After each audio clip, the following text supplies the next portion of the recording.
Howdy, all of you delicious people. I'm here today to review Spider-Man Homecoming. So, of course, with there being No Way Home close to coming out, really I just decided to hey, let's brush up on Spider-Man. Let's brush up on the Tom Holland Spider-Man. Because I've gone and done the original Tobey Maguire movies. Maybe someday I will do an Amazing Spider-Man review. Maybe. I don't know. We'll have to see about that. But I figured, like, with December coming sooner rather than later, I might as well just rebrush up on these Spider-Man films. So, I really think that my first introduction of this character would just be like, man, this is such a good movie. Really enjoy it, even though the high school thing bugs the crap out of me. Just because we really have it where Tom Holland's Spider-Man is to take certain settings and kind of eat up time in them. And so, like, we kind of have this movie kind of putting out in certain kind of chapters where it's like, oh, here's the time of which that Tom Holland is, or Peter Parker is going to be in high school. Here's the part where he's going to go off to this field trip. Here, like, everything is to be kind of broken into these chunks where we're kind of to marinate in those spots for a while. So,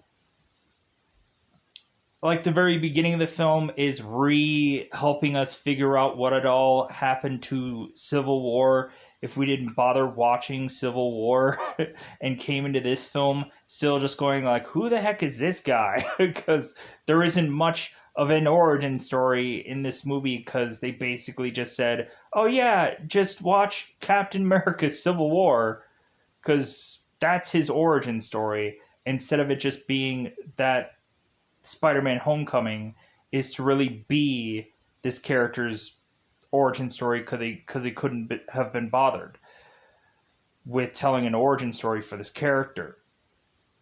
So,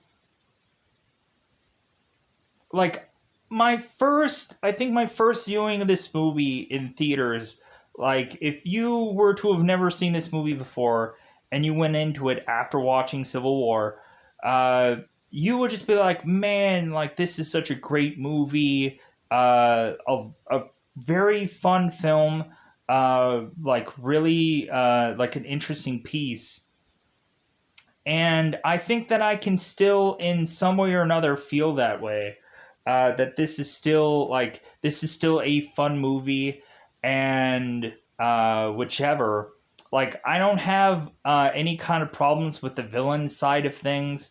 Like, it's a nice, natural progression of how everything is to be put together. But, like, I just feel like there's so much about this movie that, like, is to just be like, well, you have to watch it in the MCU order of things, or, like, it doesn't really hold up. Like, it holds up for a certain time when I would just want to go through and just watch Civil War to be like, oh, okay, that's the Spider-Man origins. I can go ahead and skip into like Infinity War and Endgame and whatever, and that would be my straight up origin of Spider-Man. And I never need to know anything about Homecoming or whatever. You could just skip all of that stuff and just be like, yay, I didn't have to watch those movies. That's what this kind of presents. To not have an event big enough for it to matter. We also have Spider-Man's villains that have no connection with Spider-Man himself. Every villain connection is to not even be with Peter. And that's the thing that I loved about the very first Spider-Man franchise, was every villain was somehow connected to Peter Parker. In this series, every single villain is all to be attached to Tony Stark. So I'm like, so Why aren't these villains like basically just Iron Man villains? It would make a lot more sense because we keep having to tie this character in, Tony Stark, into these movies.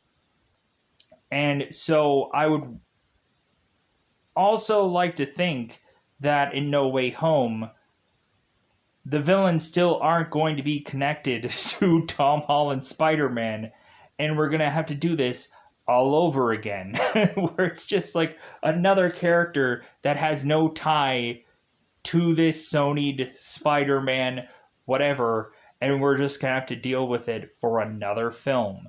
So, like, I think that's probably all that I want to say about this film. I have very mixed feelings about this movie.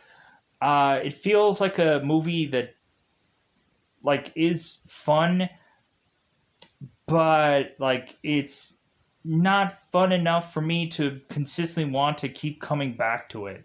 Like it feels like this movie is to have like been good at a certain time period, but now it's kind of like it doesn't hold up as well as it as like when you kind of have like Spider-Man into the Spider-Verse with Miles Morales and stuff like that, and like that I can watch like hundreds upon hundreds of times and love it and enjoy it every single time I watch it.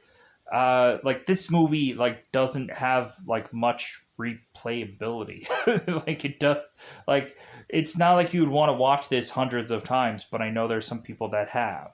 So like this is just a gateway to get to the next No Way Home film, or Far From Home film.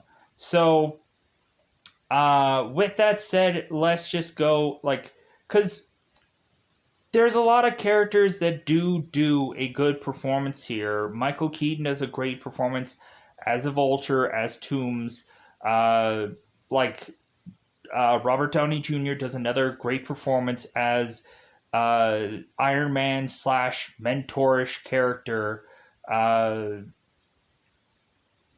Like we've gotten already a taste of that in Infinity War, so it's just like we just like there's so many movies that are just to be like I don't need to this movie doesn't have to connect to the MCU,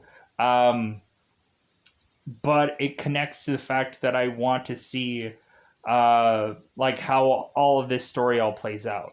So with that said, talking about that, let's just go and play this out. Let's just go into spoiler time. Spoiler time. It's about the time to spoil this movie. So mixed feelings. It's a fun film. I would say like this is a middle of the road kind of Marvel film for me, where because I'm immediately already thinking like, oh no, I also have to go through the next film where I don't know how I'm going to feel about that. Because I didn't like the movie that comes after this, the Mysterio film, the Far From Home. I didn't enjoy that film. So I'm just kind of wondering if, like, I'm going to have a weird, like, man, I actually love the sequel. I love this sequel for whatever reason. Or maybe I'm just going to all of a sudden just, like, really just like, yeah, just, I don't know how I'm going to feel about that film. So that might be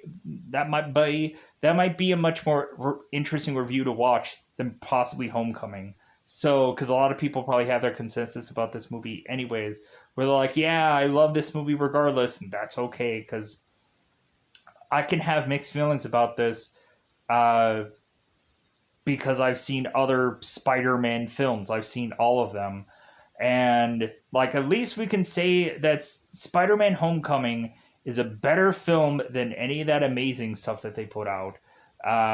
So I can at least say that. So let's go out of our way to say that it's that coveted time yet again to go into spoilers of all this. So let's go into it. So beginning of the film is to have us right off of the like this is to basically cover the aftermath of the Avengers film. where hilariously enough, when honestly looking at the Avengers Tower, it does actually look fairly accurate to the Avengers movie, where if you possibly go into the Hawkeye show, all of a sudden there's an Avengers logo on the Avengers Tower that shouldn't be there. And like I didn't even realize that at first because I didn't want to go out of my way to like dude, it's the Avengers Tower. Like who cares what it looks like? So so going in, we have Toombs who is talking to the guy that I'll just call the Tinkerer. And Toombs is to be showing the Tinkerer this drawing that his kid had put together, who is Alex, of the Avengers kind of beating the Chitauri. And so Toombs is to mention that he, when he was a kid, used to draw like cowboys and Indians, and the Tinkerer is like, well, technically that's Native Americans now, but so so Toombs is asking like Tinker, like, hey, what do you think of my daughter's drawing? He's like, she's got some talent there. So Toombs is going on and kind of going through his workers, is to see this guy who's to be Sherman, which will have a much more prominent role later on in this film. Or no, wait, Herman? Herman. Herman is going and picking out some T'Chari power cores out of the T'Chari like flying device, whatever they call them. I'm not going to bother with the technical term because this is only in the film for a whole 2 seconds. And so Toombs is kind of helping Herman go on and try to pick out these power cores by basically using their own weapons to kind of pick these things out. So Toombs is to all of a sudden see Jackson, who we find out will again have an important role here, because hence I know his name. Jackson is to go off and say, hey, yeah, my alarm was off, or like, because he really doesn't care. This is obviously a guy that's not going to be in this film for very long for a legitimate reason. So Toombs is just to tell the guy, okay, sure, whatever, like go on and do some job. So Toombs is all of a sudden to be stopped by the DODC. And so we have this woman here who is Anne Marie Hogue, who is to be the leader of this damage control office or Department of Damage Control office. And so she is to go and have these guys go on and have a cease of desist of all operations, and because they can't trust these people with these items and something can go horribly wrong. And so Toombs is mentioning, it's like, well, hey, like I like hired a lot of men for this job. Like like the government was to tell me to go and do this job, and so like I hired a bunch of men, I put this all together, so on and so forth. And so they're like, well, you might as well have not have overextended your budget. And because Toombs was like worried about like losing his house over all this. And so they're like, well, you shouldn't have overextended yourself. And so Toombs punches this guy out. So we transition to have Toombs at his lair, and so they find out that it seems there is some T'Chari parts that had been left behind, And the Tinkerer is like, well, man, we could have really done something with these parts and made some real money. And so, like, everybody's trying to think of, like, well, who is going to bring all this stuff back? And Toombs is like, well, you know what? We're just going to have to advance with the times because, like, we got to go and, like, do some other kind of thing. We got to do something other than what we're doing. And so that is to transition us to 8 years later, having, of course, Toombs now putting together the Vulture suit and is test flying it out and is to come back in to tell the Tinkerer that it's like, okay, like, we're in business. Because they had gone on to go and steal some like jewelry and fragments and stuff like that to just kind of help them more and more kind of with making certain kind of weaponry. So now we transition to now having to have both Peter and Happy, like, going off to having Happy picking Peter up to go to Berlin to play out the whole Civil War event, and then everything that is to lead up to basically having them kind of talk about what has already happened via another film. So we have Peter that's talking to Happy, and so Peter is like recording all of this, and we have Happy's like, why are you recording all this? And Happy's like, you know that, like, you're not gonna be able to show anybody any of this. And Peter's like, well, I just want to like keep a record for my own sake. And so I'm wondering if that's gonna get into the wrong hands. Like, maybe somebody's gonna find this videotape of Peter with all these adventures somewhere on some laptop or something somewhere, and so someone will find the truth about Peter. Maybe. Anyways, so Peter is to go off onto this plane, and like Peter is to sit like right next to Happy, and Happy's just like, seriously, you're gonna sit right there? So Happy goes off and sits on his own seat, and so Peter, of course, is to bug Happy because he's snoring, and so, like, we just have these characters that, of course, really just don't really like one another. Happy goes off with Peter to Berlin. They go to this apartment, and they're sharing separate rooms. And so Happy, of course, is to tell Peter to suit up. And so Peter is wearing this Civil War movie suit that you just saw in like YouTube videos somewhere. And it's the cheaper end suit.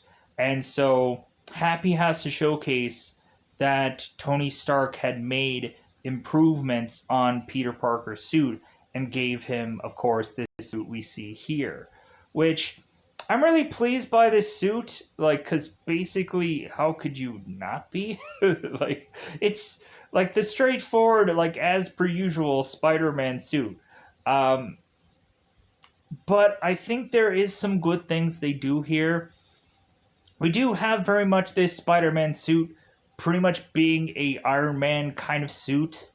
And I'm like, well, of course we have to go that route to just kind of give us, again, more story. That, like, Peter Parker has to, like, grow into this whole technology and suit-like thing. So Peter goes and is, of course, to, like, put his duds on, and he's taking a while. And so Happy's like, are you ready yet? Like, come on. Because, like, Peter didn't even know where his actual, like, homecoming suit was. And so he had to go into some other room he thought was some kind of closet or basement or whatever. And so that led to this bigger, massive, more room where he found this thing waiting for him. So, and this is also kind of like the Iron Man 2 moment where we have Tony going and having this briefcase that is to go and have him get this suit. So, Peter is going, like, hiding out at the, at, of course, the airport that is to be in Civil War. And he's showcasing, I'm not going to go into the exact location of this airport, just the Civil War airport. Check out the Civil War review that I did. Maybe I might have been more specific about where that was. Like, check out Civil War is all that I could say. Whatever. So we now have, like, Peter going and filming some random scenes from Civil War. And of course, like, we showcase his scene where he is to, like, jump over and grab Cap's shield and so on and so forth. So after that, we have, of course, that Peter is to go and talk to Tony, and so Tony is now in this this ride with Peter, and so Tony is to say, like, okay, we need to come up with some kind of alibi video for you so that way you can go and give this to Aunt May to see that what we were doing, instead of actually doing the whole superhero thing. So Tony and Peter do this video, and so Tony at first to mention about, like, what Aunt May is wearing, hopefully something skimpy, of course, but then he's going like, no, let's not say that. So Tony is going on to tell, like, some kind of lie of, like, Peter, whatever they were doing there, he did a really good job with doing, and because supposedly Peter is to be part of some internship, and so they're kind of keeping that very vague, what his job really entails. Like, I would have really liked at some point Aunt May to really ask what Peter is to actually do in this internship, to see Peter probably stumbling and fumbling to say what he actually does, because they never cemented that, and no one ever asks in this film what he actually does. It seems like the only thing that really Peter does is meet superheroes all day, and that's all he really does. Because that's all, like, anyone asks of him in this entire movie, what Peter does for this internship. Like, we even had Ned who's like, well, hey, man, like, once he figures things out, he's like, hey, man, like, so how is it that you're doing this internship and being who you're being? And Peter's just like, well, like, this is, like, one and the same kind of thing. And he's like, oh, yeah. So funny, we have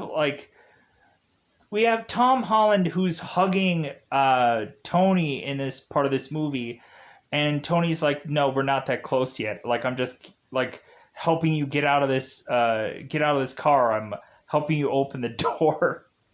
Couldn't Tony have just said, like, hey, open the door, get out? Like, because Tony is not really all that polite about things. And so Happy is to tell, like, Tom, it's like, hey, do you want me to bring this up to you? Like, bring this up to your room or whatever? And Tom is like, oh no, I can bring it. Like, I can bring it up to my own room. And so they're like, oh, okay. So Tom is to go on and go into his room and, of course, go to sleep for the very next day, where he is to go to Delmar's Deli Grocery, where he's to go and ask for a certain sandwich and kind of have it squeezed pretty well. And so uh, these two guys are going on to, like, oh, I guess I didn't ever mention where you could actually conveniently watch this film. I've gone through every, like, single app and find a proper app for you to go and check out, but it is kind of inconvenient because you have to go through a Google search to find some of these things. So there's a letter C app that you can probably go and seemingly watch anything. So Google search letter C and then movies, so C movies, and you should be able to see any number of anything for free. You could also go and Google search a app called Fox HD Movies because the logo will say that, but the title will say something different. It'll say like 10 play 1080p HD Google whatever, or it'll say like play 1080p HD movies whatever. It'll say that. So you could also go into movie apps and probably dare in fact find this eventually if you kind of thumb through certain kind of apps. There's conveniently like Marvel sections for certain other kind of bootlegish like apps. Or you could eventually go onto an Amazon or some other thing and just rent or buy this film because it's inconveniently not on some certain app right now. Or if it is, like, it's probably just like some app that you'd probably have to have forcibly some subscription for because it's not conveniently free somewhere for you to watch, because why would it be? So, but let's push on. So Delmar is going and talking I like, because I always forget that, but I'm also like, it's Spider-Man Homecoming. Probably a number of people have probably bought in this movie, or probably a number of people have realized that, like, these movies aren't easy to come by because they're not, like, tied to the Sony, or they're not tied to the Disney Plus world, which is to just be so annoying. Like, why don't they just have these movies in Disney Plus? It's such an inconvenience, in all honesty, because I don't care that it's attached to Sony. Like, they could actually just go on and rent some space out into Disney Plus because Disney Plus needs content anyways. If there's some movie that is pretty hard to find or whatever, like Spider-Man, they could just have all the Spider-Mans in the Disney Plus. But it's whatever. So we could have all the amazing Spider-Mans. We could have all the Homecomings. We could have all the Spider-Mans all in one convenient place, and they're not. So you just have to kind of deal with it. So Delmar is to, of course, make fun of Peter Parker's Aunt May, and so there's kind of this back and forth dialogue, like in a different language, and they're like, so Delmar is to ask Peter, hey, are you staying in school? And, or are you doing well in school? And Peter's like, it's like, well, hey, man, stay in school. Like, do your best because you don't want to end up like me. And Peter's like, hey, what's so bad about ending up here, right? We really just have Peter who's pretty much just going to go on and be Spider-Man anyways. Like, he's not going to make money at it. And I don't even understand if Peter, like, how is he ever going to actually make money? I'm assuming he's going to just end up in some, like, science study somewhere because of how smart he is. But we'll see about that. So, like, he'll probably end up having to work with S.H.I.E.L.D., and maybe that will get him a buck or two? I don't know. So, because I don't even think, like, S.H.I.E.L.D., like, gave him a check for anything of, like Far From Far From Home. Like, I don't think there was like, hey, here's a S.H.I.E.L.D. check for all the work that you've done. Because they didn't, like, pay him by the hour. they forced him to do some mission, but they didn't like pay him for that mission. So he was forced to do it, but like there was no like reward afterwards besides doing a job well done. So now we transition to Midtown High School of Science and Technology. And so we of course have Peter going on, and he is to quit this like I would call it a debate team, but it's not even a debate team. Uh, it's like an academic decathlon team where people are to be quizzed uh, what their answers are. So I'm like, wait a minute, this is just like the one movie, The Day After Tomorrow, with Jake Gyllenhaal, where he is to be in that academic decathlon thing. And I'm like, so they basically really easily did gear up to have Jake Gyllenhaal be in the sequel, because in this first movie, like Peter is doing this academic decathlon thing that like Jake Gyllenhaal had done in a prior movie. So it's kind of weird how that has that weird connection. So, but maybe that'll just get some people interested in watching that Day After Tomorrow film. So Peter is trying to quit this decathlon, and so really we just have Peter making this excuse up because he was to have had uh, this internship taking up a lot of his time. And so Mary Jane is like, well, hey, you quit the marching band, you quit all kinds of things, and so now I guess you're quitting this. So, like, Peter probably doesn't even have time to even do school because of all the missions that he is to be on, which really at this point, we should just have Peter, like, be homeschooled or something. Like, he should have, like, some kind of, like, tutor, and you should just nix the whole him going to school thing. You might as well. Like, Tony could have flipped the bill to just have him have some private tutor for some year anyways. Or just, hey kid, here's your diploma. Like, you're good, right? Basically. So, uh, so we push on to also have Ned telling Peter that when Peter is to go to school and open up his locker, Ned is telling Peter, "Hey man, like let's build the Lego Death Star together." And Peter's like, "How many pieces is it? How big is it?" Cuz like he's a Lego guy. And I'm thinking like, "Well, yeah, like Lego technically has attached itself to Marvel and has done like a number of Marvel Lego things, but you couldn't have like Marvel Lego stuff in this movie.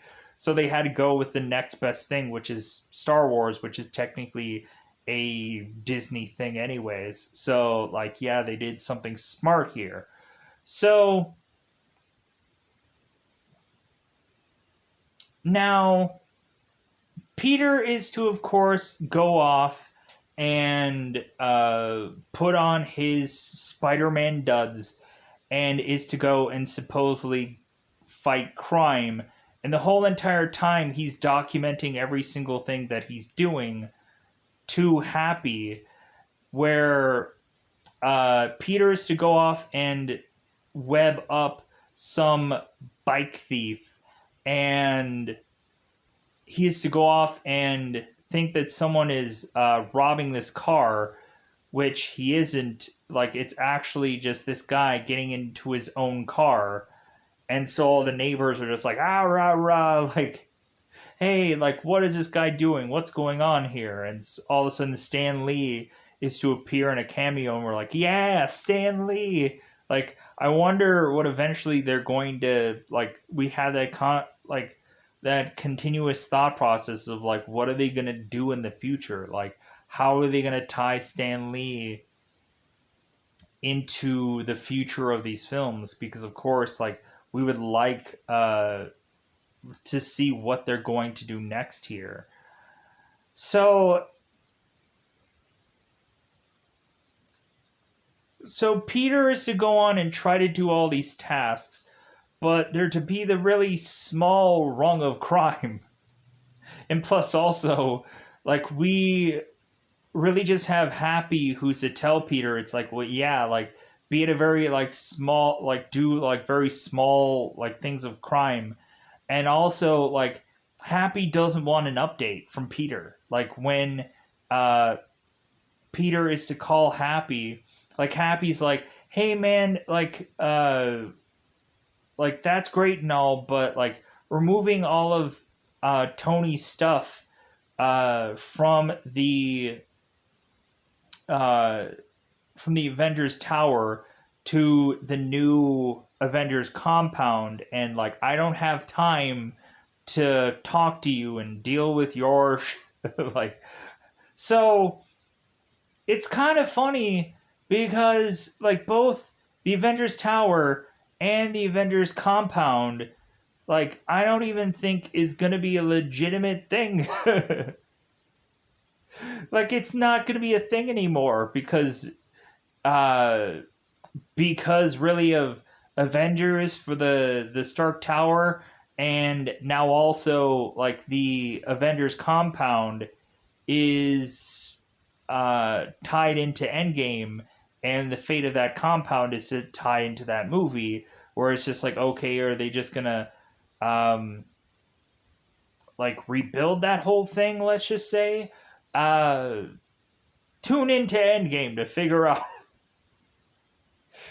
I'm also having to forcibly go into this and talk about this movie as if no one had, like, as if someone is going through the MCU like order by like watching these films. And so I have to kind of just be like, oh, maybe someone hasn't seen Endgame yet because this is their first introduction into the MCU. So Peter is talking about some old lady that felt bad for Peter, and she gave him a churro. And we have at one point where Peter is going and doing some flip for some vendor. He's like, hey, you Spider-Man? And he's like, yeah. And so he's like, hey, do a flip. And then he does. And he's like, yeah. It's like, okay. Like, so weirdly enough, we have this one actor that is technically now tied into two MCU movies. Like, we have the vendor guy who is to tell Peter Parker to do some flip. He also is in the Shang-Chi film, or the Shang-Chi film. And so I'm like, oh my god, like, this guy has now been in two MCU films for whatever reason. So good on him, I guess, because freaking he can consistently keep going and doing these MCU movies, I guess. So, but like, Peter is to just like, God, I just want to do more. Like, I just want to do like some real kind of like task here because this is so boring. And so all of a sudden we have the supposed Avengers going and robbing these ATMs, and they're robbing them from the Queens Community Bank. And so Peter is to go in and watch these guys use this Chitauri modified tech. And so Peter is to go and just kind of like be like, how should how should how should how should I look, and like, to just be like getting ready for like my introduction here. And so I thought that part was kind of fun. I was like, oh, he's like has to figure out how he can look cool, like kind of dropping in on these guys. So he's like, oh, hey, hi Avengers, like, hey Thor, hey Hulk, never met you guys. Like, hey, it's great to meet you. And so, Spider-Man is asking why Iron Man is robbing these ATM machines because he's a billionaire, and so on and so forth.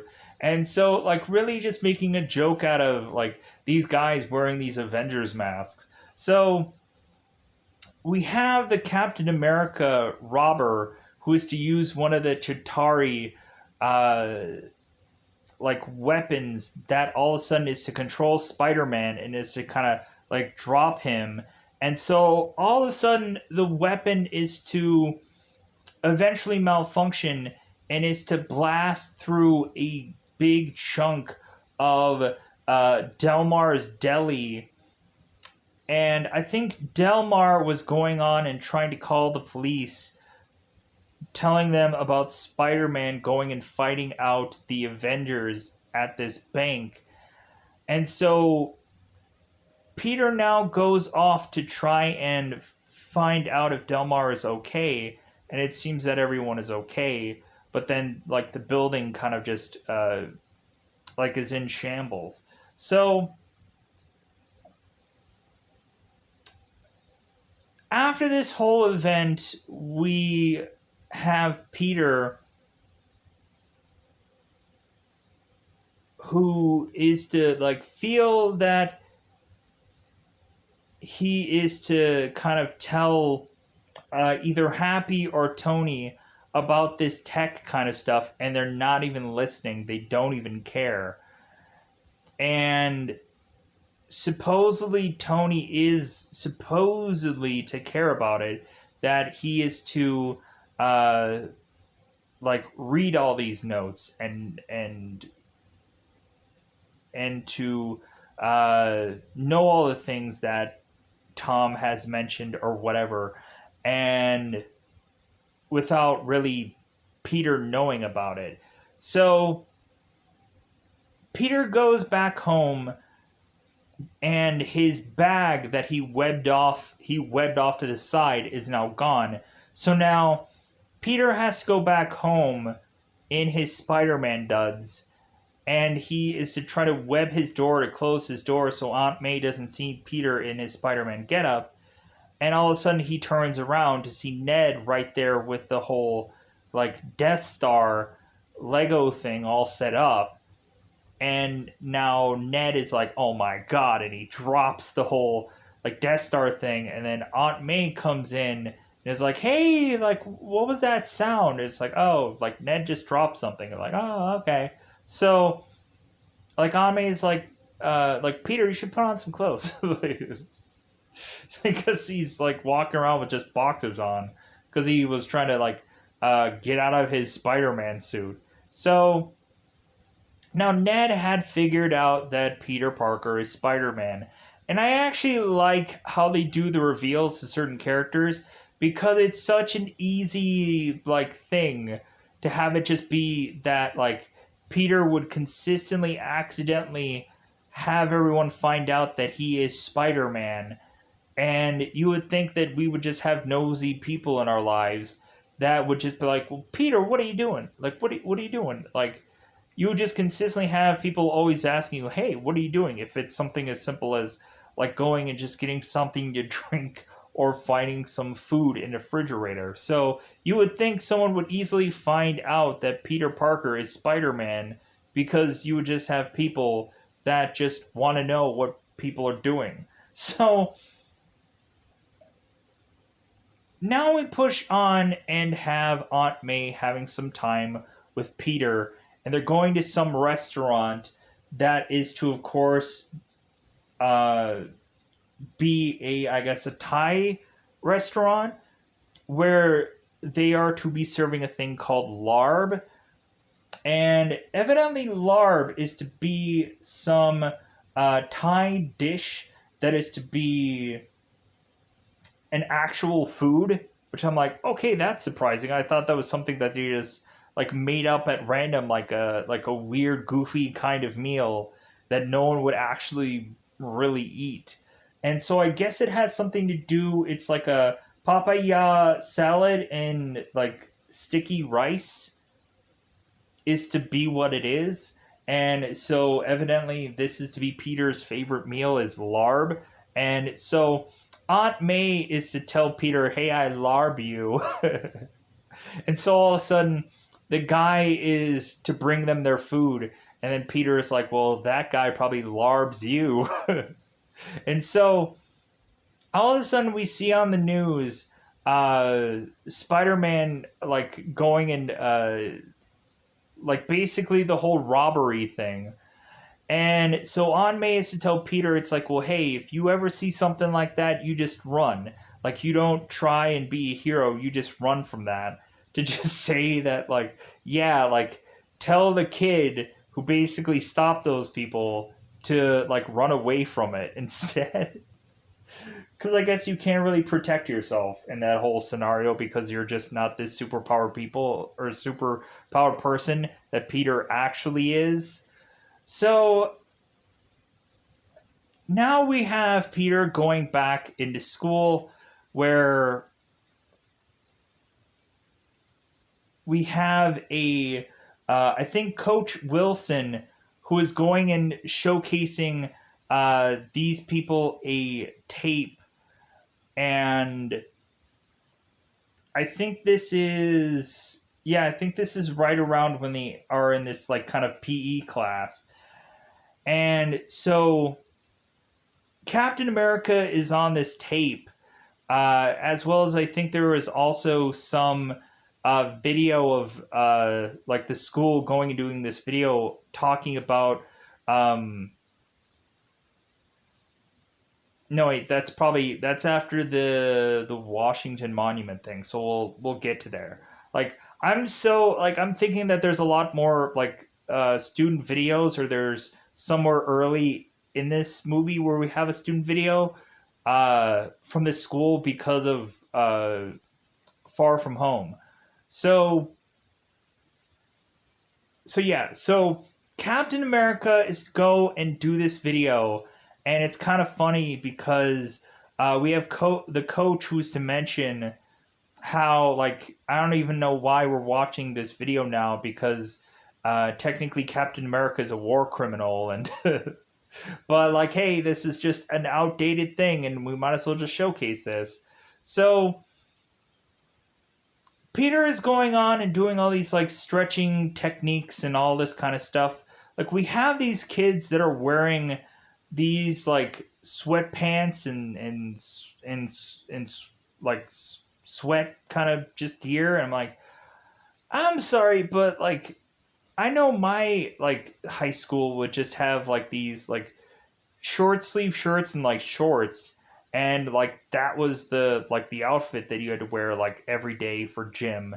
And I was like, how is it that they got all like conveniently all this like sweat gear on? And like, also, why would you be wearing that sweat gear?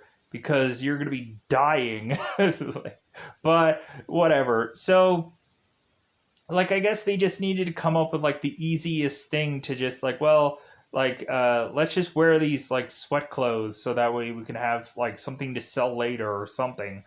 Like, that's something out of the normal of what they're already wearing through most of this movie. So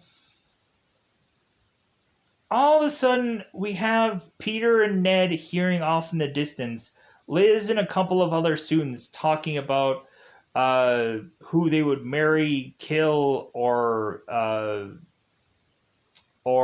whatever. Like, I don't remember the name, the goofy, stupid game. And so they're going and they're talking about certain kind of superheroes and who would they like to like be a boyfriend to or girlfriend to or whatever. And so Liz is going and talking about Spider-Man.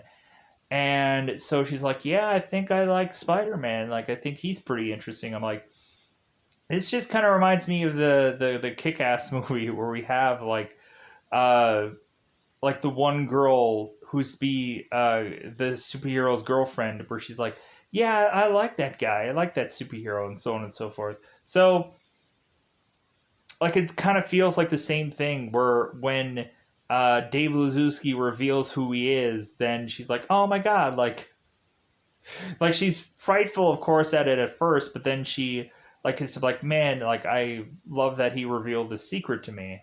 So it's a have to be there kind of moment. You know, if you've ever seen that film, I'm trying to avoid cussing as much as possible. So whatever. Anyways, so Ned is to forcibly tell Liz to try to get some popularity points here to say like, oh well, hey, like Peter knows Spider-Man, like he sees him all the time because he's working with Tony Stark, and so he knows who Spider-Man is, and so like he can go and bring Spider-Man to your party. And I'm like, what is this? Like the Iron Man 3 scenario where uh, Robert Redford is having a party, and so he's like, hey, you gotta have Iron Man do a flyby, and he can't just fly by. He's got a meet and greet. Like, what is this? What is this event here? So Liz is like, well, do you really know, like, Spider-Man, Peter? Do you really know who he is? Are you him? And like Peter's like, yeah, I've seen Captain America, I've seen like Spider-Man, I've seen them all. Like I don't like they all just come on by and I just meet with them and they're like, well yeah, like maybe you should bring them on by. And then Flash comes in and is like, Peter, you don't know Spider-Man, like come on, like he's not gonna come to your party. Like come on, like he's just trying to get some popularity points here. So now we transition to having like Ned and Peter like breaking down like how exactly uh like Spider-Man is going to come into this party, and we have Aunt May dropping them off, and we have Aunt May who's talking to Ned about like, Ned, you're really wearing that hat. And he's like, yeah, like it gives me confidence. And so we have Peter who's like so stressed out about this party, and Aunt May's like, God, like, is he always this stressed? Ned, is he always this stressed? Ned's like, yeah, I guess so. So they go on into the party, and so immediately Flash is just like, well, hey, like, where's Spider-Man, Peter? Like, Peter, you better have Spider-Man show up. We're just gonna keep heckling you. And so we have Liz just kind of like, hey, you guys came. You guys actually came.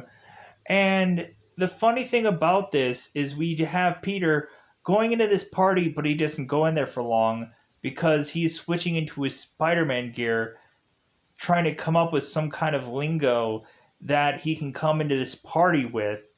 And so all of a sudden, immediately when Peter is going to, I guess, go and sling his way into this party, instead we go on and find out instead there's to be this loud bang of a weaponry that is to be happening, I guess, around this bridge. So it seems that Anton Davis is to try and get some weapon deals with both Herman and Jackson, who will at some point eventually become both Shockers at some point, and so you'll understand why both of them will become this character. So yeah, both Herman and Jackson are going on and doing this deal. And hilariously, we have Aaron who's just like, man, I don't like this is a hugely complex weapon. Like, I don't want to shoot somebody like back in time. Like, I just want to I just want a normal, regular gun. Like, this is too advanced for me. Like, this gun has bells and whistles on it. Like, I just want a simple gun. And so all of a sudden Peter is crawling his way to make it to this this gun selling thing, And all of a sudden, his phone ends up going off by accident, and it's Ned desperately calling him, saying like, "Hey man, this party isn't going as well, and like my hat isn't working," and so now weirdly we just have Aaron who's thinking, "Oh man, like what is this? Like what's going on? Is the jig up here? Like are you aware of the wire kind of thing?" And so all of a sudden this deal ends up going south, and so Spider-Man is to follow this vehicle, and so Jackson is to now use his Shocker gauntlet to try and get Spider-Man to go away. And so Jackson is using all this equipment, and Herman is trying to get him to stop because people, like, he's trying to, like, have people not know what's really going on here, and Herman can think that he can just outrace Spider-Man and kind of lose him. And so now we have Spider-Man going throughout this whole entire neighborhood, pulling off this Ferris Bueller's moment, where of course they end up having a reference of Ferris Bueller in the scene to exactly tell us where this scene is coming from, because this movie can't be all that original. But it is kind of fun seeing Spider-Man going through an actual real neighborhood instead of just like slinging through all of these like huge massive skyscraper like buildings. And we have so many problems with Peter having to go to make it through certain locations because a webbing place is to eventually run out. So I find that to be interesting. So eventually what ends up happening is Vulture ends up going and picking up Spider-Man because Herman ends up making the call to have Vulture show up. And so Vulture grabs Peter and gets him up to a very high altitude. And so all of a sudden, Peter, who is up to this very high altitude, all of a sudden his suit kicks in and is to deploy this parachute. And so all of a sudden Peter is to drop and fall and not be able to work this whole parachute thing. And so he goes on to fall into this thing of water where Iron Man is to go and pick him up and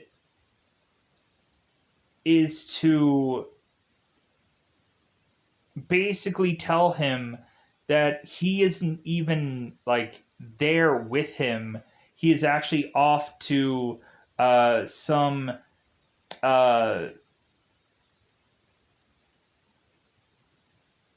Indian wedding, and luckily for Peter, this place that he was in had some Wi-Fi, because evidently the whole reason for like Robert Downey Jr. to randomly be at this Indian wedding is simply because I guess there are a massive amount of fans that are to be, I guess, Indian or from India. So like I guess that was just a little like a little thing for like big fans of that to just. Plus I think they were trying to be like having something diverse in a film that you don't really see all that often. So interestingly enough, so we have Tony who is telling Peter that he is getting all of the weird, goofy messages that Peter is to have sent him. And also, Iron Man is to know what's going on with this, but he wants Peter to stay out of it because he wants him to stay in his neighborhood, so to speak, and do smaller crimes. And Peter is just like, well, like any small of a crime is basically no crime at all. Like, so Peter has to do something. Like, he has these powers and abilities just for them to be used for bub-kiss nothing. So, and Tony can't be everywhere at once, even though he does have Iron Man suits where he's not even there to do and save and whatever. So Tony is to just like end this call, and Friday is to go on and take this this suit off to go on to some other mission or some other thing. And so Peter, I think, is just really upset because no one is really listening to him, and so like he just feels like he's always like talking against a wall a lot of times. So now we go on here to have both Jackson and Herman make their way back to the Vulture's lair to just have Vulture just sick of dealing with Jackson and his like attitude, where Jackson is taking upon himself to become the Vulture and becoming the Shocker, and telling everybody that he's a Shocker and this and that, and like Toombs is just kind of making fun of Jackson and Jackson's name, the Shocker. What does that even mean? And and so on and so forth. So so Toombs is to go on and pick up this weapon that he is to think is the anti-gravity gun, because Jackson is to say, it's like, well, if you're gonna let me go, because Toombs is to say like, hey, like you're done, like you're done with this outfit. And so Jackson is like, well, hey, like, how are you gonna let me go after all the secrets that I have about you? Like, and so we have this kind of inkling that Jackson is gonna go and try to blackmail Toombs to get money without having to do any of this job. And so Toombs picks up the anti-gravity gun, which he is to believe that's what it is, but instead it's to be some other gun that it's just to vaporize Jackson. And so Toombs is like, well, I thought that was the anti-gravity gun. And he's like, well, I guess it's not that at all. So now Toombs is to tell Herman, it's like, well, okay, here's your shot. Like, you're now the Shocker. Great. Good for you. So, because I guess, like, the Shocker, it's good to have this character, but he's not really used all that well in this film. Like, he's not really good and used in this film, but it is what it is. Like, it's just the whole thing of like, hey guys, we have Shocker in here, but he's kind of used very weakly, or in a weak way. So Peter is to go on and find with of course the Vulture's weapons, is to actually have some power source that is to have called the T'Chari Energy Core. And so he takes this and he is to go on to try and pull it apart from this equipment. And so Peter ends up going and like holding on to this thing, but doesn't realize how harmful it can actually be. And so Peter is to go and just give this to Ned, not really knowing how much of a weapon this could actually be in the wrong hands. So now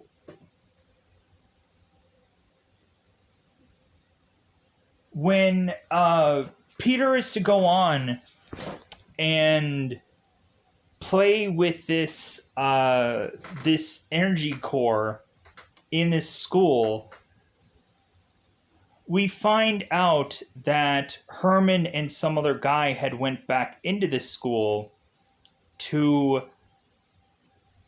find where this energy source is, and the last time that it was used was to be in this school. And so Peter is to follow these guys and is to go on and put a tracker on one of their feet. And so that leads him to realizing that they had gone all the way out to some location in DC, which now pushes Peter to go back to the academic decathlon and say, hey guys, like, you know, that whole like DC trip that you guys were going on? Yeah, I'm game. Like, let's go. Like, I can go and help you guys out. So Peter is to go on with these kids to the academic decathlon thing in DC. And so we have Liz that is basically testing everyone about the stuff in this, like all this kind of random pop culture-ish like stuff. And so, like I've kind of left out the whole thing about like any of the stuff that the teacher is to say in any parts of this. Mr. Harrington, I think is his name. Yeah, Mr. Harrington. Like we have where, like Mr. Harrington just kind of has these kind of jokes here and there when like one kid is to continue to use, like jokes as like, oh, hey, this kid is wrong, or hey, this kid said the wrong year, or whatever. And Mr. Harrington is to consistently ridicule this kid for using the buzzer as some way to like be having a joke here. And so we go on, and so these kids are to make their way to this decathlon. They fill out all the paperwork, they do all the stuff, and so Peter is to go on and decide to go and try to figure out where these thugs are going to, and tries to track them down. And so before that, we have, of course,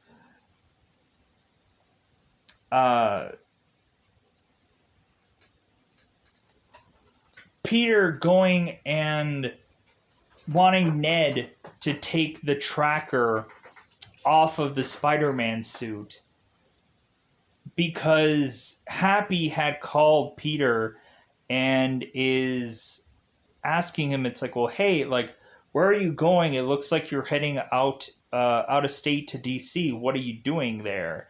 And he's like, well, hey, it's just a field trip. Like, hey, it's no big deal. So Happy's just like, well, okay, all right. So Peter is to go and talk to Ned about kind of taking the tracker off this suit. And so Ned is to find out that there, I guess, was to be some training wheels protocol that was to be tied to this suit. And so Peter was like, okay, like, so like they babied me. And Ned's like, but yeah. So they go ahead and they take the training wheels off of this thing.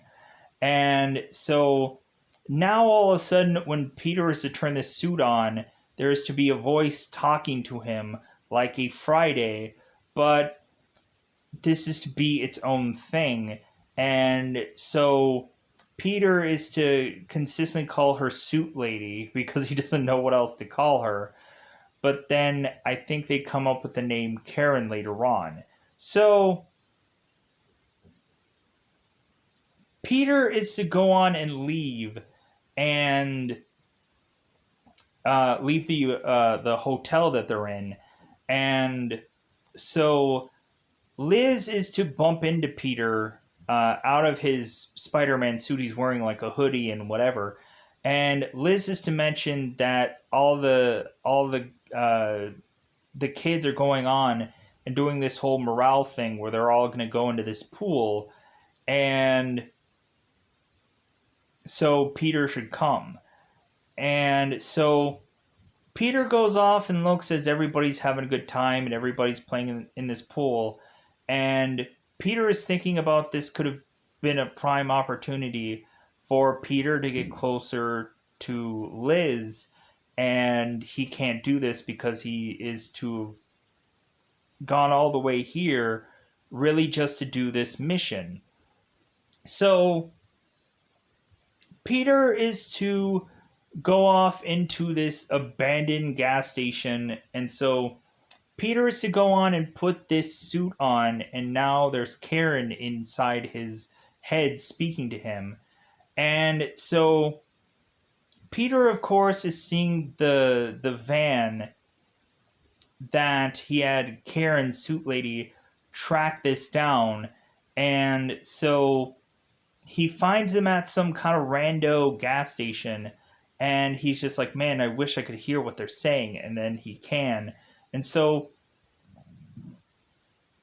Peter is trying to figure out his suit and figure out his webbing because he doesn't have like a normal like web swinging like thing.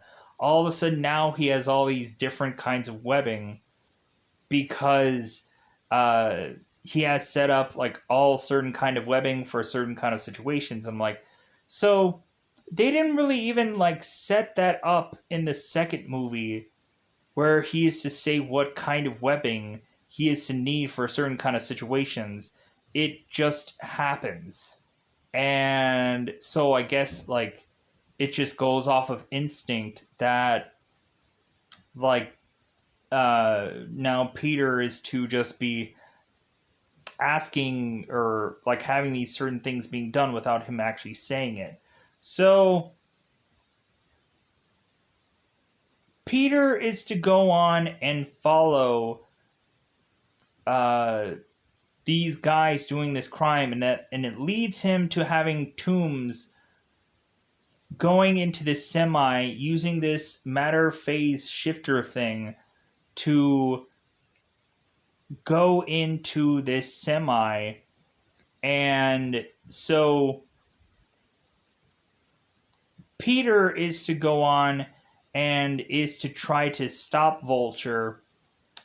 But what ends up eventually just happening at all of this is that Peter ends up inside of the semi and the Vulture ends up getting away. Puts up a pretty good like fight against Vulture, but like Vulture just seems to have like a better like game plan of how to stop Peter. So we have Peter who is to wake up still in this semi trailer thing, supposedly mildly concussed, and so all of a sudden Peter is to start like bringing out certain items, like the like one of the Ultron heads from Age of Ultron, and is to start like grabbing certain items. And so Peter is to also realize that he's going to have to go and take the fight to these people, whoever is to be here, instead of just kind of waiting for them to take the fight to him.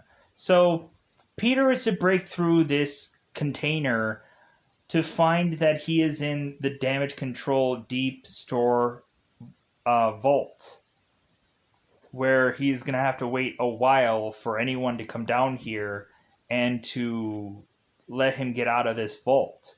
So both Peter and Karen are to just have Peter learn all of these spider webbing like things, and like Peter is running through every single one of these webbing settings and to figure out what all of everything that they all do, so that way he can be sure the next time around he knows every single bit of what his suit can do. So Peter is to eventually realize how supposedly unsafe the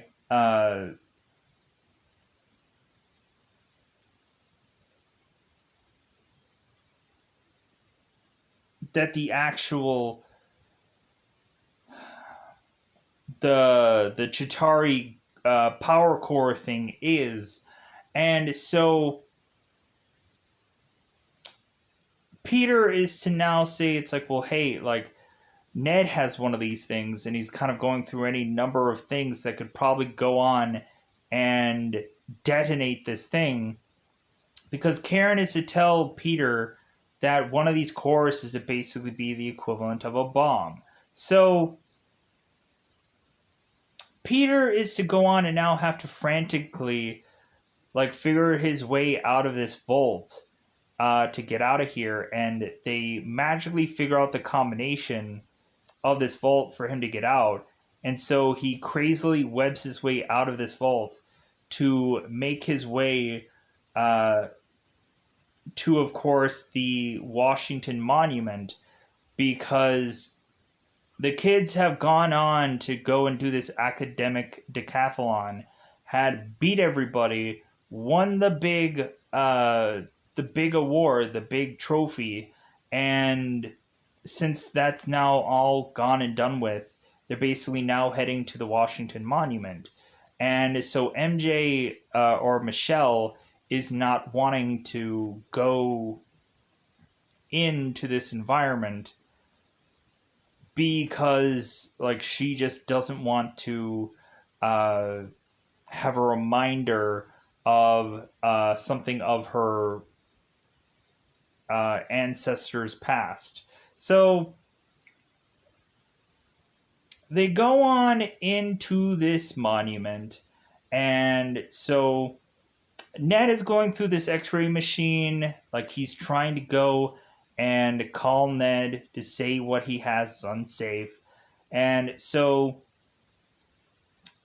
Liz is calling Peter saying, like, hey, like,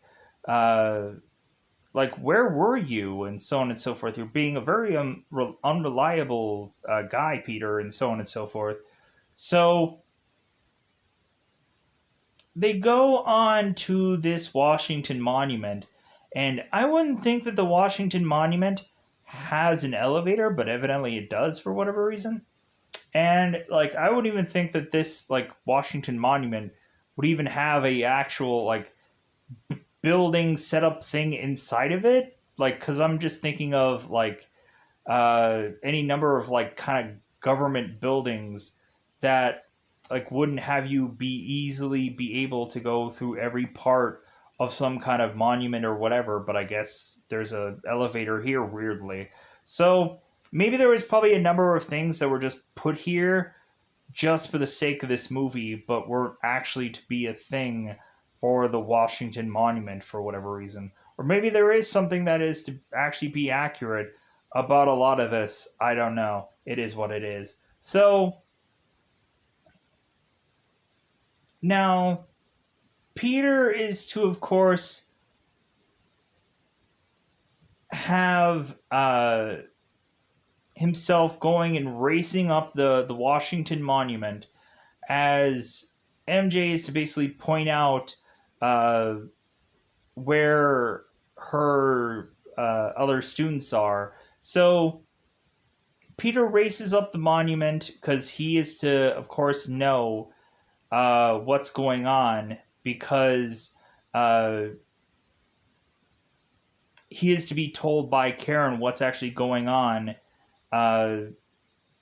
with her kind of sensing this thing.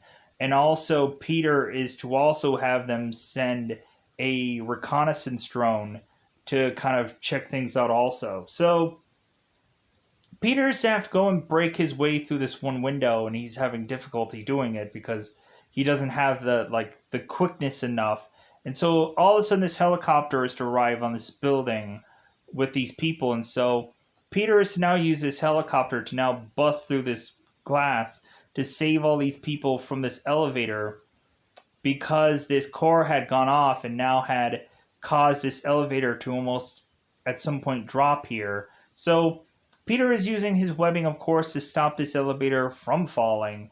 And like, funny enough, we have this tour guide who's saying like everything is completely safe, and Karen's like, this won't be safe or anytime soon. And she's like, yeah, everything is completely fine, and Karen's like, nothing will be fine soon. Like, just the exact opposite of whatever this person is saying. So we conveniently have Peter like webbing this elevator up to the point of them going to a perfect place where they can open these elevator doors to conveniently get all the kids out. And then Liz is the last one in this elevator. And so Peter is to go and grab Liz by the hand and go and drop her off with all the other kids. And so now we conveniently get that all out of the way. So now we transition back to Vulture and the whole like layer situation, where the Tinkerer is to mention about a high altitude modification, which doesn't get used till much later on in the film, when Vulture, of course, is to want to go after Stark's cargo ship. So Vulture is to also be wondering where the heck Spider-Man is, and Herman is conveniently to tell us, it's like, well, hey, he's in DC, he's right there. And they're like, and so Toombs is like, why is it that this kid is in DC? Like, it doesn't make sense why he's there conveniently. Like, at every point to try to like stop us. So when Peter is to make his way back to school, he finds himself in detention for what had happened. And so like the principal is like going on and like taking Peter and telling him he's in detention. And so now we have Peter going and watching a video about Captain America again. And like just kind of talking about things. And we also have Captain America weirdly talking about like puberty, basically. And so MJ is in detention. Like, she's like, she doesn't need to be there, but she's weirdly just stalking Peter, really. But she's also just drawing people randomly that I guess are in some kind of distress or whatever. So at some point, MJ is to draw like Peter and so on and so forth. So after Peter is done with his detention, he is to go on home to need to try and figure out like the license plate number of that car from that whole like gun deal from before between Aaron Davis and the two other Shockers from before. And so Karen had mentioned that every single adventure that Peter went on as Spider-Man, Karen has kept a log of every moment of that. And Peter is like, well, why? And Karen is to say because Tony wanted to keep all of the records of all this, because he ends up calling it the Baby Monitor Protocol. And Peter's like, really?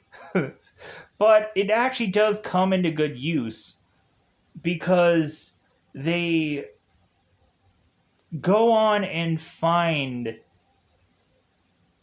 one of the guys is to have a criminal record who is to be Aaron Davis. And so Spider-Man goes off to find Aaron Davis, who we actually find out is to be the uncle of a Miles Morales. And so, like, everybody was just to say that, like, Aaron Davis should actually play Miles Morales, but it looks like Aaron Davis is just going to be playing, or we're just going to have, what was I saying here? The guy who's playing Aaron Davis should have actually been playing Miles Morales, but instead we're just going to get this guy playing his uncle instead. So maybe he might play the Prowler one day. We'll never know. So, or maybe he might even be Spider-Man at one point. Because if the comic books will tell you anything. So Peter is to go on and talk to Aaron Davis and is to, like, talk in this weird goofy voice. And Aaron's like, dude, like, I've heard your voice before. Like, you sound like a girl. And it doesn't sound anything like that. And so Peter is to, like, disconnect the, like, interrogation protocol or whatever. And have Peter, like, sound like how he sounds. So Aaron Davis is to say, like, man, you suck at this. But, like, what it all really comes down to is, like, Davis doesn't want to squeal on anybody, but Davis is also to be very fearful that these weapons are going to, like, make it into the neighborhoods at some point. And so Davis is to tell Aaron where to find these guys. And so that all makes it to a Staten Island ferry is where Spider-Man is to head to next. So we have Peter on this ferry, and of course we have Herman there, and we have Toombs there. And so at this ferry, I guess they're going on to make a deal with a guy named Mac Gargan, who a lot of people will know as Scorpion, and not quite sure if Mac is ever going to actually be in a Spider-Man movie anywhere. Like, is he going to be in Morbius? Like, what movie is he eventually going to be in? They kind of have him, like, have a wasted, like, time here being in this film, but they go nowhere with it after this. Like, they could have had him have some kind of time in the sun in some other Spider-Man film, but, like, they never do anything with it. So maybe they'll do something with it in some other iteration of film or something. They have to, like maybe he'll be a Sinister Six character. I don't know. Like, I doubt it, because I think they've kind of set up who the Sinister Six are. So they're doing a deal that ends up going sideways because Spider-Man gets rolled in the mix. And so now they're firing off all of these, of course, like, high-tech Chitauri weapons. And so, like, Vulture is to appear and is to try and take down Spider-Man with this Chitauri like weapons. And we also have the FBI that is to come in here and try to also break this up. And, like, everything is to go horribly awry here. So all of a sudden, this one weapon that Spider-Man is to get away from Vulture, all of a sudden this thing starts to go off and creates a huge crack in this ferry, which splits the ferry in two. And right before Spider-Man was to go and take down these thugs, and the FBI was to be sent here, Peter was talking to Tony, and Peter was trying to make an excuse that he's like, well, hey, like, I'm in marching band. And Tony's like, no, you're not, because I know that you quit that like several months ago. Like, no, like, what are you doing? Because I think Tony knew what Peter was actually doing was he was actually going after these guys, because Tony was the guy who sent these FBI agents after Toombs and realized that that was a mistake. So Iron Man is to all of a sudden arrive while Peter is going on and webbing the crap out of this ferry, which is to really just do no help, to the point of just Peter, like, or Spider-Man holding on to these two webs, just holding this ferry together by two whole webs, because Spider-Man is going to supposedly web up this ferry, and then Karen is to say, it's like, well, yeah, this is 98% like a good thing that you did here, and then all of a sudden the webbing all comes apart, and by like a simple sneeze or whatever, because this webbing isn't all that strong, in all honesty. So the webbing all starts to come undone. Now Spider-Man is holding this webbing, holding two things of webbing to just kind of keep this ferry together. All of a sudden, Tony is to come in with his kind of Hulkbuster-esque parts that is going to help him go and do everything to keep this ferry all attached and back together. And so Spider-Man is going and asking, like, hey, Tony, like, or hey, like, Iron Man, what should I do? Like, how should I help?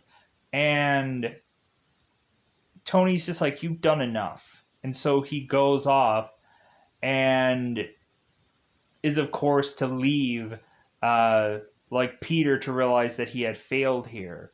So Peter goes off and is to just kind of be sitting. And so Tony is to say, like, to Peter, it's like, what did I tell you? And so Peter is just to be really upset at this point, because Peter is like, well, what did I tell you? Like, I've been telling you guys all along that these guys are to be a real threat, and you guys aren't dealing with them. And so Iron Man's like, well, yeah, I've been dealing with them. Like, I sent the FBI out for them, not realizing that how, like, big this threat really was. But like, Peter is to also say, it's like, well, you don't even care about me because you're not even really here. And so Tony is to get out of the Iron Man suit, and we're like, yeah, he actually really is here, and he's going to give you the what for. So Tony is to now go and tell Peter, like, well, hey, like, you know what, like, every mistake that you make, like, is to possibly cause the life of somebody. And, like, that should concern you. Like, that should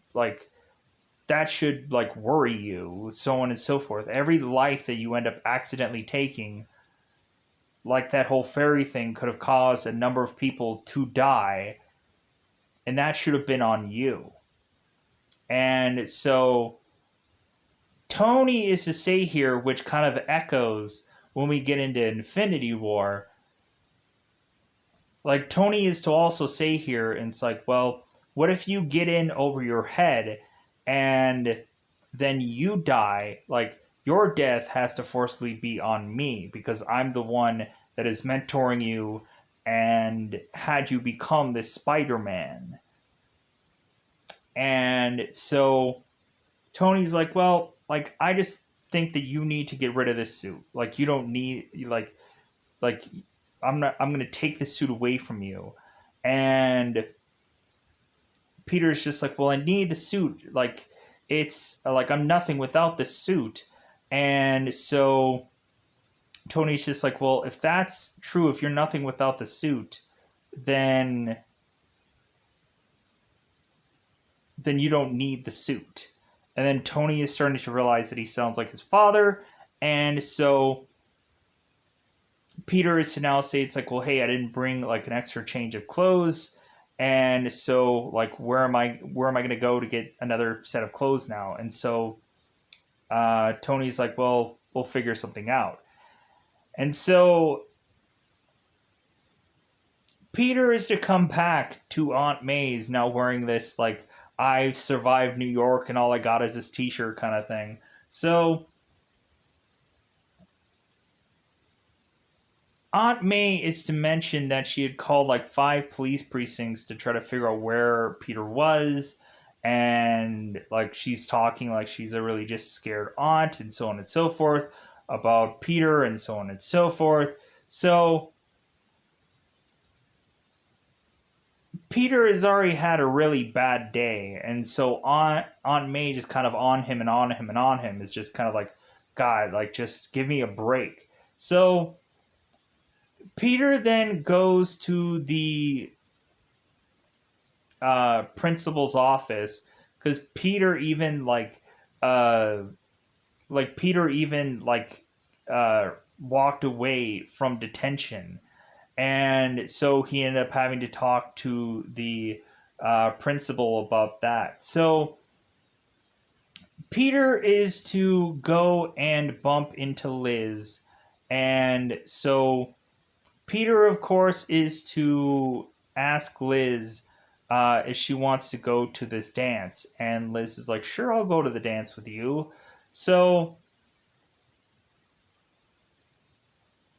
now we go on to have Peter, of course, like having Aunt May like give him like prepare him for like going to this dance. He's learning how to tie a tie. He's uh like getting all this stuff for this dance, so on and so forth.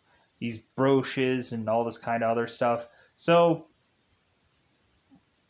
Peter is going to now to be dropped off by I think his aunt to this house.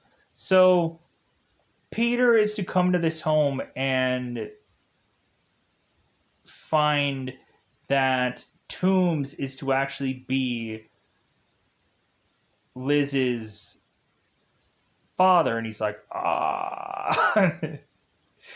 So Peter goes in there and he's like ghost white, and so Toombs is just like, are you okay, Peter? Looks like you've seen a ghost, Peter. You all right? Like, and so Doris ends up saying, oh, hey, Peter. And he's like, oh, hey, Doris. And so she's like, well, luckily I got his name right. And Toombs is like, well, what is his name? It's Frank, right? And he's like, no, it's Peter. I was like, oh, okay. Whatever. Like Pedro something. Like, whatever his name is, it doesn't really matter. Like, so we now have Toombs going and driving both. Holy crap! This is a long stretch of a review. So Toombs is driving both Liz and Peter to this dance, and so now Liz is all of a sudden like bringing up certain things of that Peter was consistently gone during certain events, that Spider-Man was actually to be involved in either saving someone or just being involved or just being nearby certain areas where Toombs was to be involved in his business. So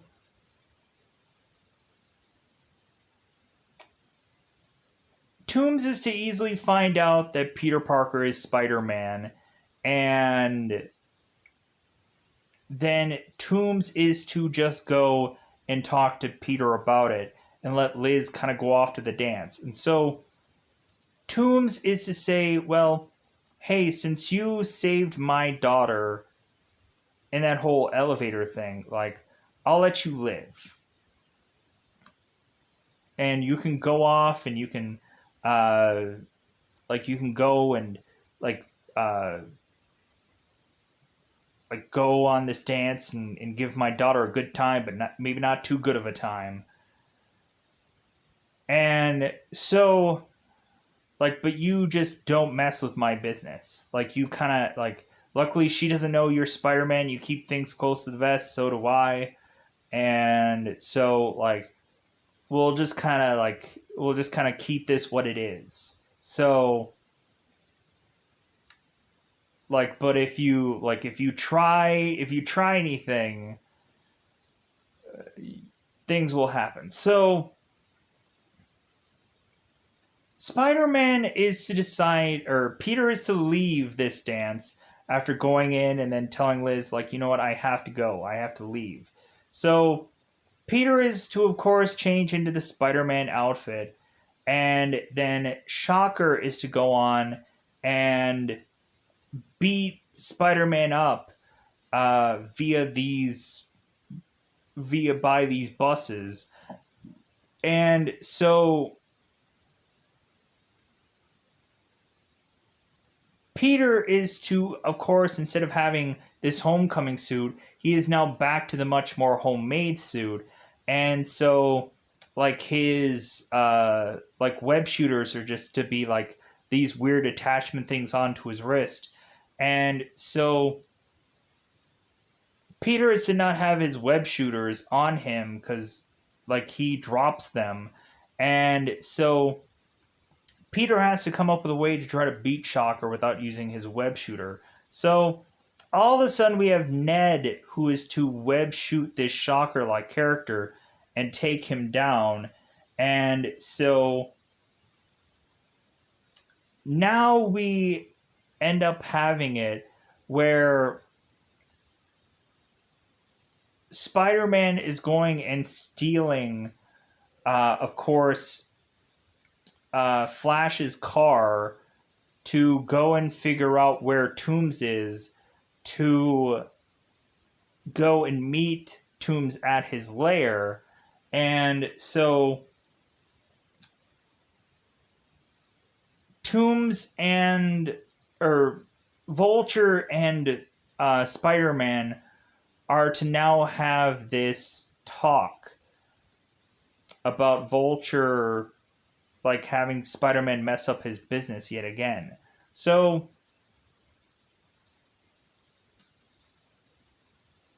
we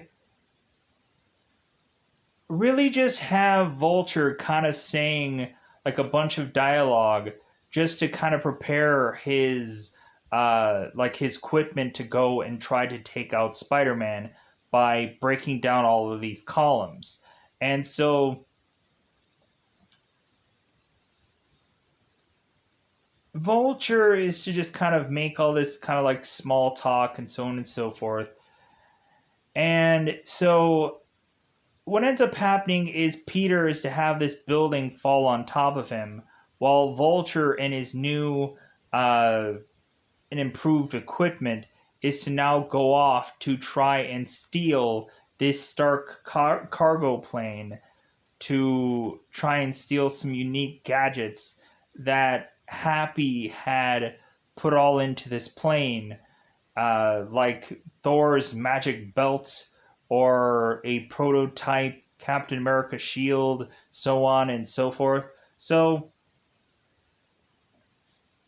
that, of course,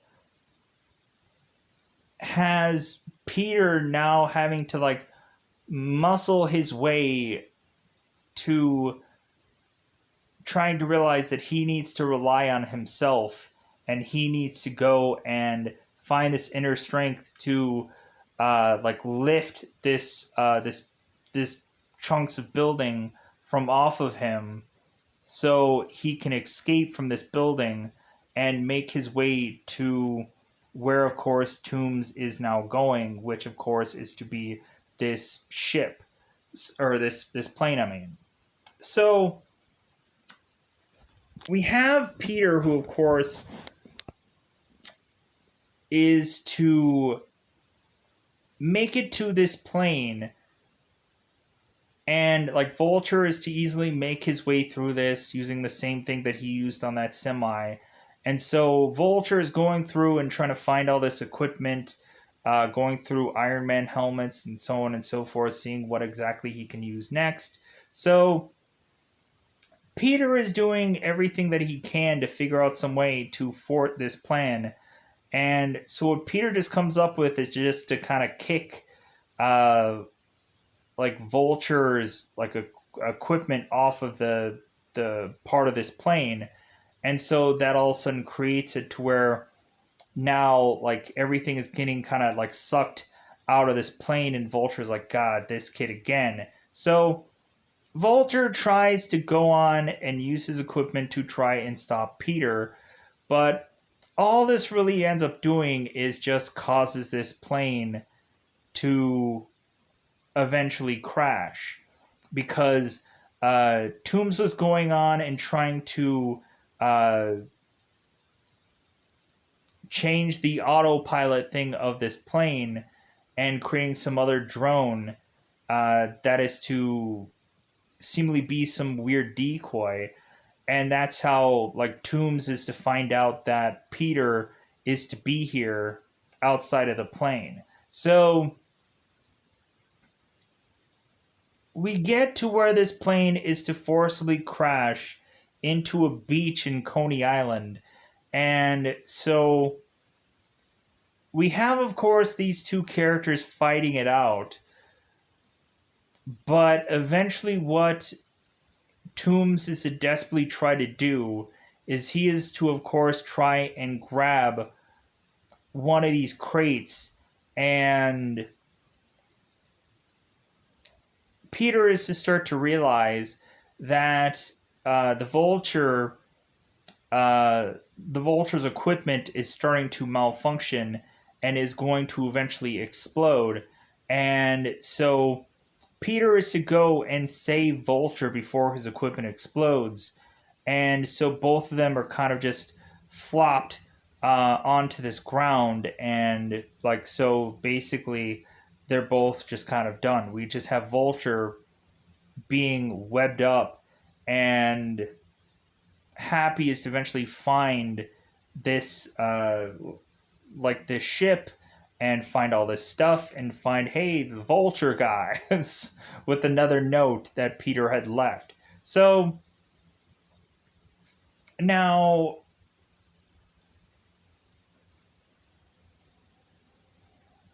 Peter is to go off to another day of school to be on, again, the academic decathlon.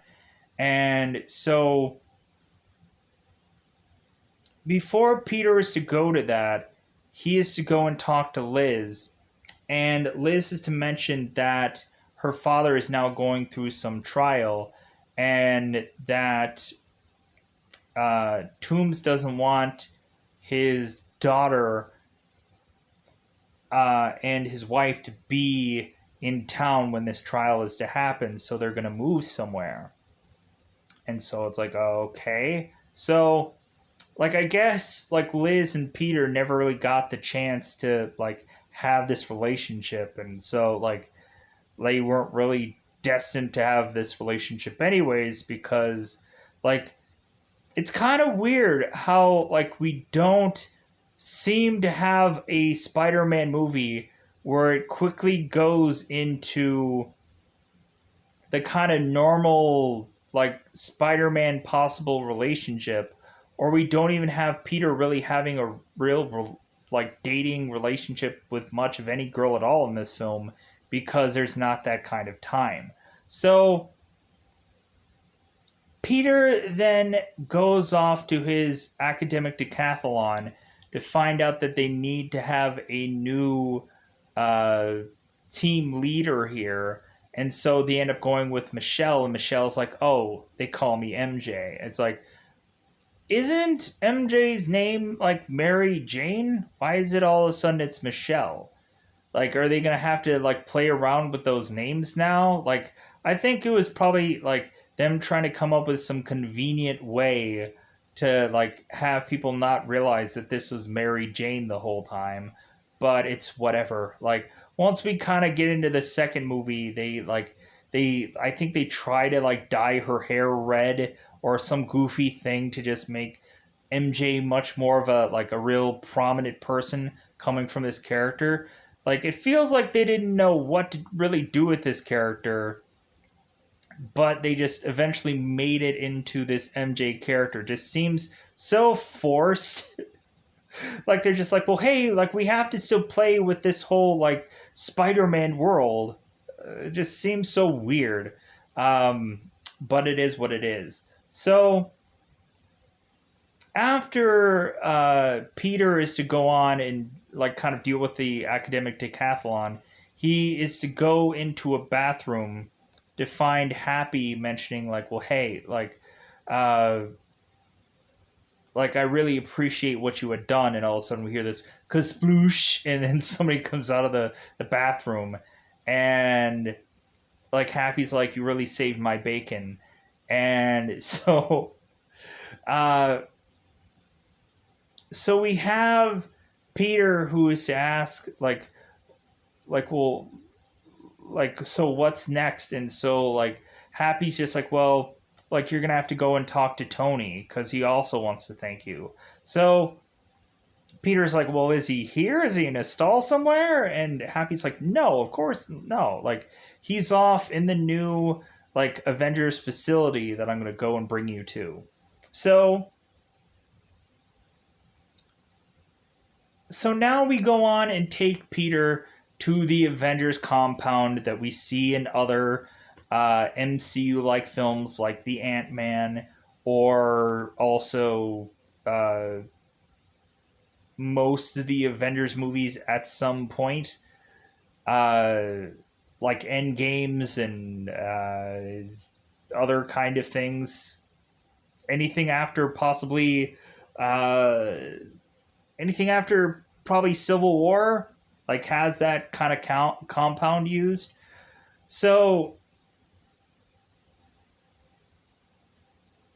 uh so Peter is to go to this compound, and so Peter is to mention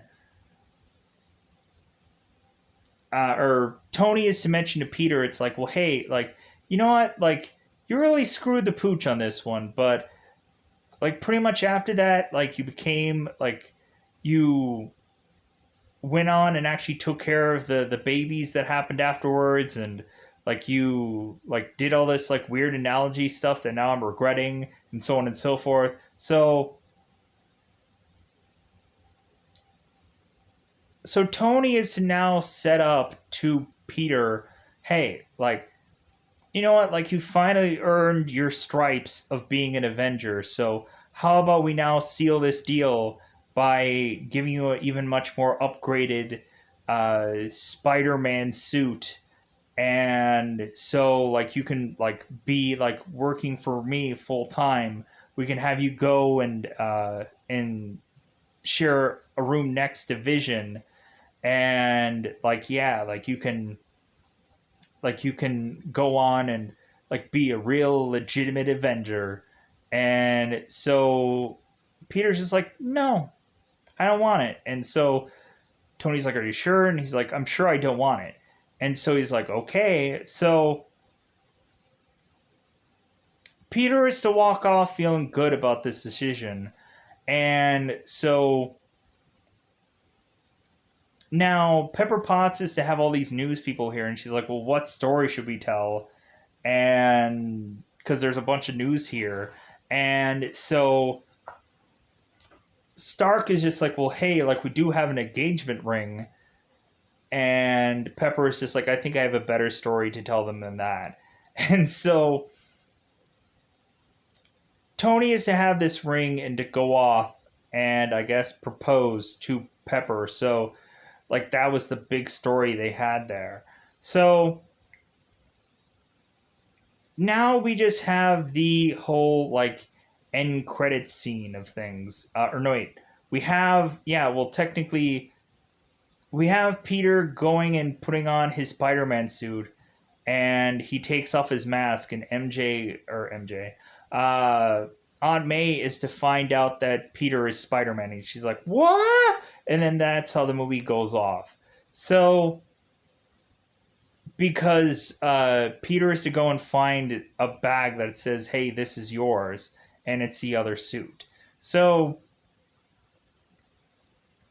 the end credit scenes, like the second one, is pointless because we just have like Captain America who's like, "Oh, like you thought there would be another like end credit scene here." Well, like you had to go and of course learn a thing called patience, but like really things don't really pan out the way it should be and blah blah blah. It's like basically the whole end credit scene for Deadpool, when Deadpool is to pull that one thing where it's like, "Hey, like why are you still here?" Like leave, go, like what were you expecting? Like, and I thought that was kind of a hilarious end credit scene. So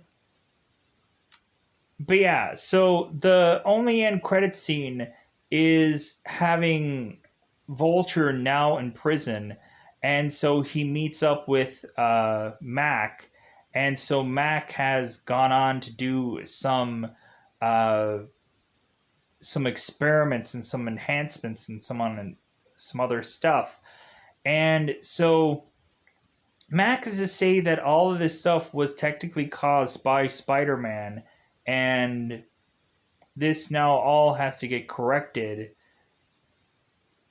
And so Mac is asking Toombs, it's like, well, hey, like, if you know who Spider-Man is, like tell me so that way I can get some guys on the outside to go after him. And the Vulture is like, well, hey, like, if I would know who Spider-Man is, like, I would have some people coming after him, like, already. And so it's kind of saying that like Vulture is going to kind of keep the secret of who Peter is, and that's all that really matters here. So it's not going to like have Vulture kind of come up with some kind of gang that's to go after Spider-Man. So with that said, that's all I want to say about this one. I'm going to get the heck out of here. I just kind of regurgitated all the scenes. I didn't have much to say because there isn't much to say really about this film. There's some enjoyable scenes. There's some enjoyable parts, but I'm going to enjoy my way out of here. Bye, everybody. Bye, everybody.